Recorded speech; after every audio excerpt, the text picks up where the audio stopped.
Blog Talk Radio. Hello out there. This is David Domzalski, founder of the Financial Bin and host of Financial Bin Radio. Welcome to the program. Today is Wednesday, December 7th, 2011. Before I introduce you to tonight's guest, let me remind you that Entrepreneur Intervention, Triumphs and Failures of Entrepreneurs is out right now, has been out for about a little bit over a month at this point. You can get it at Amazon in CreateSpace in paperback form.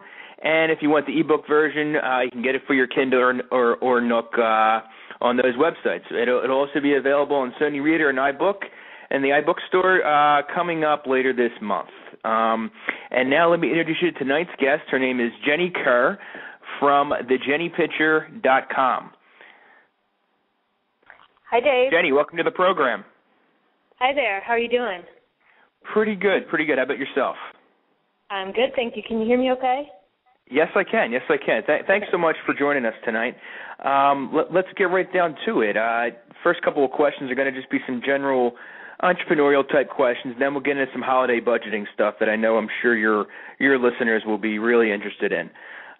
First question I have for you is, why'd you start the Jenny Pincher? Yeah, actually it's kind of funny how the whole thing transitioned with the website. I started out back probably around 2003-ish. 2002, I was teaching a budgeting class, just the basics of budgeting class that I had developed around my experiences as a lender, kind of some questions that I kept getting, and I realized, there's a big group of people that could potentially benefit from the information I have, and I wanted to be able to share it.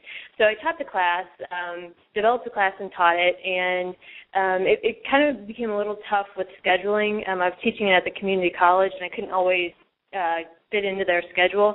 So I decided, why don't I just take my message online? Why don't I get, I can reach more people. I can hopefully, share the information and just reach a wider audience. So the website actually came out of, I would say, the development of my class and just wanting to get the message out to more people. Yeah, so really harnessing the power of the Internet was really, probably the gateway to that. So, what are some strategies you use to kind of get your name out there at this point? Yeah, that was really challenging for me at first because I'm basically self-taught in all of this, right? So I'm learning as I go along. And back when I first started, I did a lot of different things with, just getting my content out there, providing regular content for one thing. And then I would try to get my name out through, I did some different article marketing on different websites. Back when Twitter wasn't as big as it is today, I had set up a couple of different accounts and was kind of trying to get the message out that way. I did different blog carnivals, all kinds of things. I was trying to find creative ways, little niche ways here and there to kind of get the message out. All along trying to continually provide and update my content to refer back to mainly for the credibility to show that I was, keeping consistent with my message. Sure, and kind of maybe trying to establish yourself as an expert a little bit too, correct? Yes, correct. That's definitely correct. Right. So what kind of growth have you experienced in terms of traffic and user base so far? So I think for me, as far as the traffic, this is one thing in the beginning I didn't really realize how important my tracking was. Seeing how am I growing every month, who's visiting my site, where are they coming from, Absolutely. And when they get there, what do I want them to do? Right? So these past 3 months, I'd say I've really focused in on gauging, where's the traffic coming from, how much traffic am I getting, and my focus when people come to my website is I really want them to sign up for my newsletter because in addition to the website, I do provide a lot more content in the newsletter. So since I've been tracking that, like I said, over the last 3 months, I've noticed that I'm trending now about it's been about 1,000 new visitors a month over each month steadily. And my newsletter subscribers, I'd say in the last 6 months it's been more than double in the last, mainly from focus, just a clear Excellent. focus goal. What program are you using to track your users? Well, I use Aweber for the newsletter, and then I use Google Analytics I'm a statistics hound, so I'm constantly checking what people are doing, what's my Alexa ranking, how many people are visiting my site. So I become a little obsessive with that, and probably spend way too much time on that. Well, so I get transitioning a little bit. What would you say your primary revenue model is? How have you kind of seen that grow? Yeah, so when I started out the site 4 years ago, I wasn't really looking at it as a way to bring in revenue, but as I go along and I learn more and just become more, just more of a desire just to continue to get the message out there and find different ways to do it. As far as revenue, the two things that are working for me is advertising partners as well as product creation. I have one of my main focuses for 2012 is going to be more product creation to bring the message, but also just be able to get the message out there and hopefully people resonate with that and they want to come back and they want more training, more one-on-one counseling, that kind of thing. Mm-hmm. Well, what kind of products are you going to be offering?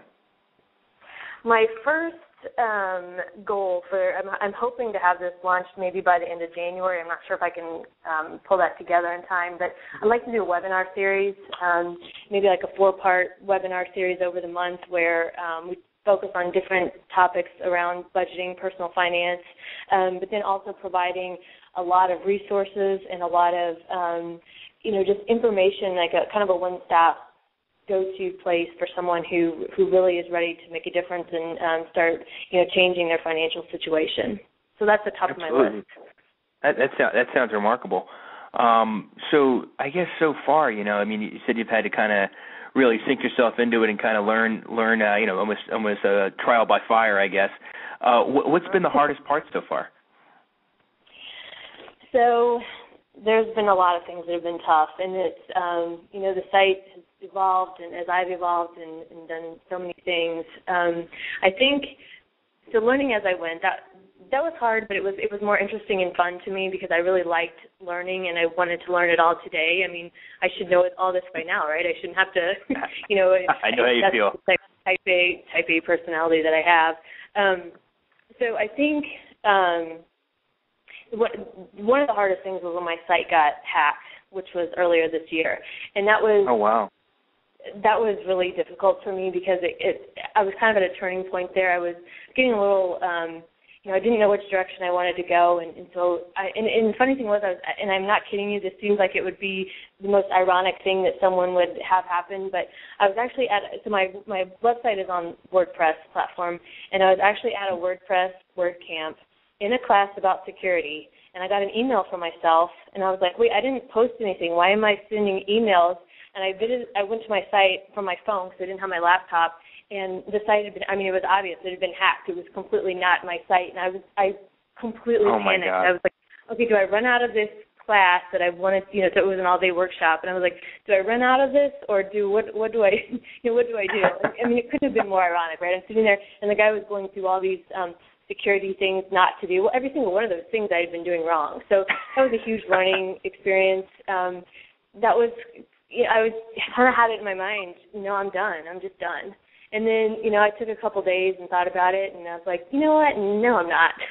Come on, I'm an entrepreneur, right? I'm not just going to sit there and let some hacker get the best of me. So Absolutely. I got some help and got did the preventative measures I should have done early on. It was a huge learning experience. It was a tough one, but it was a good one, and it needed to happen. As much as I could say it really did. That's why you were at the class to begin with, right? Exactly. So, what kind of what experiences have kept you going? Has it been the drive to kind of get your message out there about personal finance, or what is it? Yeah, it really has. My niche, the group that I target is single women. I'm single. I'm female. I feel like it's a complete underserved area of the market. And I want to help as many women as I can. I've been through so many different, I've been through multiple layoffs. I've been through, just different places that you go in your life. And my desire to get the message out there and help as many people as I can is definitely what keeps me going. That's the whole purpose. That's why I do what I do.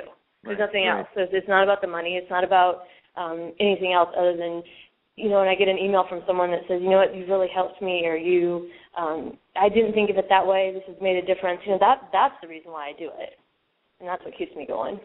Yeah, no, I definitely hear you. I mean, that's the whole reason I started my site, was to help people with personal finance and entrepreneurship. And so I definitely know where you're coming from. And kind of to that end, let's kind of transition. And, we're right in the middle of the holiday season right now. So for those people that still maybe have a little bit of shopping to do, what are some things that they can do now to save and not completely blow their budget during the holidays? Yeah, so this is always, it becomes that tough time of the year, right? And especially, I live in Missouri, and we also have our real estate taxes and personal property taxes due at this time of year, so it's like triple whammy for Missouri residents, right? So, sure. So I think as far as, so when we're talking about holiday shopping, there's really, to me, three things that you would really want to know up front, even before you start the shopping, right? You would want to know, I'd want to know who I'm shopping for and kind of have an idea of what I want to buy for them and set my budget, because that's the thing. When we get, kind of have an unfocused look at our shopping and holiday shopping, before we know it, it can become this big thing. It's like, wow, how did I spend that much money? So, right. So I think knowing those three things up front can be a huge help. And then once you know those things, you kind of have an idea of what you want your spending to be. I actually just did a tweet chat on this, and we kind of talked about some different ways people track this. Some people use spreadsheets. Some people just, write it down in a notebook. But finding whatever works for you, a method that you can keep track of is huge. Just so especially you can have it on the go, because if you're shopping or something and you kind of need to gauge where you're at, you need to be able to track that. But so once you know those three things and you actually start shopping, get out there and brave the crowds, or choose the online shop, whichever way you choose. There's a few things that I do myself that basically to stretch my dollar the farthest that I can. Some ideas that I've used for gifts, the coupon deal sites, the daily deals like Groupon or Living Social. These are great places to find holiday gifts. One suggestion I have is, because these sites can be so tempting, it's a good idea if you're done with your shopping just to unsubscribe from them altogether, and then you can always just resubscribe at the beginning of the year. Right. It's too easy to buy it, right? $25, $30 here, and then before you know it, it's like, wow, I spent $500 I didn't even mean to. And you get inundated with emails, too, right, about it all. Exactly, every single day. First thing of the day, right? So you have all day to think about it, and it's like, oh, okay. So that's one thing I do. If I'm buying online, I will never buy anything without at least searching out a promotional code first. When you buy something online and you're at the checkout and you see that little box that says promo code, and it means there's probably a code out there, and especially around this time of year. So one site that is really helpful for finding promotional codes for online shopping is called retailmenot.com. That's one I use. Other times I'll just do a simple search online. In the browser, I'll just type, promotional code for X store, whatever store I'm looking for. And you might be surprised. Sometimes I've found codes that way too. I don't spend a lot of time on this, maybe 5 to 10 minutes, but I at least put the effort out there to do it, and then I know, okay, well, if it's not out there, then that's fine. But so that's another thing that I do. If you're looking for something and it's sort of pricey, there's sites that do price comparisons for you, sites like Price Grabber or BizRate. Those are good sites to look at. And there's also the shopping apps for your phone, like Shop Savvy or Red Laser. Those are good things to look at. And then, and the last thing, if you're buying online, the one thing you want to do is make sure that you always look for some type of free shipping code. Or even reduced shipping, or because we can find really good deals online, and then we can get down to the checkout and we see that the shipping can end up costing more than the item, and that's right. Oh yeah. So Retail Me Not is another good spot to try to find the free shipping codes, as well as freeshippingcodes.com is another place to check that out. So great. Those are kind of some ways that I try to stay, basically what I'm trying to do is just make my money go the farthest. If I'm going to spend it, I want to try to get the best the best deal that I can. That's right, absolutely. So you really touched on plenty of holiday and purchasing and shopping websites there. Are there any maybe budget, specifically just the budgeting, maybe something someone could use year-round, or some kind of iPhone application or Droid application that maybe you recommend to the readers of your blog? Definitely. So I've tried several budgeting sites, just trying to figure out what would work for me. And what I found, the site that I like the best is called Adaptu, and it's adaptu.com. And that site is, for me, it's web-based for one thing, which I need because I want to be able to check it from home or from work. And I like that I can go into the site. I set up my budget. It's very easy to set up. It only took me maybe 10 minutes. They have a very helpful forum if you have any questions on, have any problems with setting things up. Any of my questions I had, I just searched the forum and I found the answer. But what I really like about it is I can log in every day and I can track my spending. I can see, I can set my budget, and then I can track my spending against that budget to see where I'm at. This is something in the past I've historically been very bad at. So that's why it's so important for me to have it web-based, because I want to be able to check in anywhere. Now, they do not have an app yet that I'm aware of, so that could be a downfall for some people. But I'm not checking it. Well, I check it once a day, so I just usually do it when I'm on my computer, and I really like it. It's been very, very helpful for me and very eye-opening. All right, great. I will make sure to make note of that on the podcast page as well. So another question I have for you is, what's one tip that what's one thing that you always put out there to your readers? What's one that you always share? My top tip is always to spend less than you earn, and it seems so simple and so common sense. But sure. I mean, I myself, for years, I never looked at money that way. And if you can just master that one tip, personal finance becomes so much easier. Oh yeah, absolutely. No, I know how you feel, because you can say it enough, but there are a lot of times when you're like, where'd the money go? Right, exactly. So I can say one thing, exactly, but I do another. Right, exactly. Well, Jenny, it's really been great, and the last question I have for you is, how can the Jenny Pincher, change? Maybe some listeners that are on the program listening in and listening to this podcast, they haven't heard of the Jenny Pincher. So what's one way that the Jenny Pincher can help them in terms of pinching their pennies and making their money work harder and go farther for them? Yeah, so the one thing about me and about my website is that I never recommend something to someone that I wouldn't do myself. So I try to come at everything when I talk about personal finance, or I make recommendations from the view of getting out of debt and building wealth. Because I think for the longest time, me personally, I focused on just the getting out of debt side of things, and with the building wealth part of the equation is so important. And I think as overall personal finance, it's just being able to find the balance between the two to be successful. So that's what I try to teach, and that's what I try to, that's really my focus and what I try to make the site about. Well, Jenny, I got to say, you've really shared some remarkable tips with the listeners of the Financial Bin Radio tonight, and I really appreciate you taking the time on this Wednesday night to share those with us. Thank you so much for having me. This has been awesome. I really appreciate it.